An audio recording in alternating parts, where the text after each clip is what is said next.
and difficult to photograph in their natural habitats. Whenever possible, they preferred a high vantage point, and their superior vision allowed them to spot humans long before humans spotted them. Tansy had been studying the female cougar, one of the most elusive animals in North America, for a long time in the hopes of capturing a cougar birth on film. She was lucky she had such an affinity with animals. Even the wild ones didn't seem to mind her presence too much. She continued taking as many pictures as she could, knowing every angle, every frame was going to yield gold. The background was everything she could possibly have asked for. The night sky, the moon and stars, the slight wind shifting the leaves just so and ruffling the silver-tipped fur. Her subject was quite cooperative, stretching, cleaning, and displaying her long, sleek body from all angles. Tansy particularly wanted a series of shots with a variety of lighting up close on the fur. The color was difficult to truly describe, especially with each individual hair tipped in that silvery gray, enabling the cat to disappear at twilight, to simply blend into her surroundings and move without detection through most of her habitat during night hours. She wanted to get the sense of that camouflage in the pictures, of the stealth and power of the huntress, in contrast to the playful and motherly personality. In the distance overhead, the thump-thump of a helicopter, blades spinning fast as it made its way across the dawn sky, interrupted the silence of the night. The cougar froze, crouching low so the few bushes and blades of grass growing on the rock hid her. She bared her teeth in a silent snarl as she looked upward. Tansy slowly lowered her camera and remained just as still as the cat, an inexplicable awareness of being hunted creeping down her spine. Her breath caught in her lungs, and for just one moment she was disoriented, a frightening thing while on a narrow ledge with a wild cougar just a few feet from her. She turned her face toward the sky as the helicopter flew directly over her.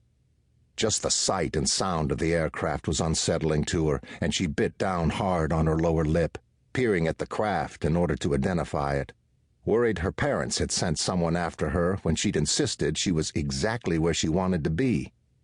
She'd chosen this wilderness to be completely away from all human contact, and the helicopter above her was definitely military, not forestry, and certainly not one belonging to her father.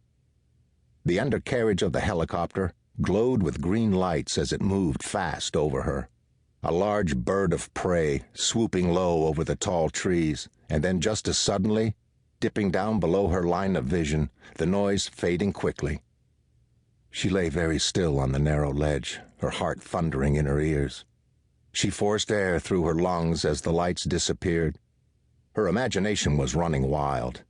Maybe she'd been alone too long after all. Movement snapped her attention back to the cougar, as the cat gave one final, almost contemptuous lick along her tawny, muscled leg and, in a single bound, leapt to the rock above her resting area. Tansy knew her den was there. The cat had chosen a small cave to give birth to her kittens. Tansy had been able to infiltrate 2 caves the cat had previously used as dens to set up her equipment, in the hopes she could somehow film the event. To her disappointment, the cave the mountain lion had chosen was totally inaccessible, which meant Tansy would have to spend another year or 2 studying the species and waiting for the next birth cycle after these kittens were raised. In the meantime, tonight's pictures were worth a fortune and would give her the necessary money to continue her work. Tansy deserved a long soak in the natural pool and an even longer nap in the mid-afternoon sun. Very carefully, she stretched her sore, tired muscles. Needles and pins rushed in where before there had been only numbness. The cramps would hit soon, grabbing at her calves and thighs, a protest against the long hours of being motionless. She had no real room to maneuver. The ledge was so narrow. She breathed through the needles, breathed through the cramps, flexing and stretching with care until she was certain she was able to climb the sheer rock face, as she did most days. There were tiny crevices where she could wedge her fingers and toes. Long ago, she had rigged a rope for safety. It was often an effort to remember to use it.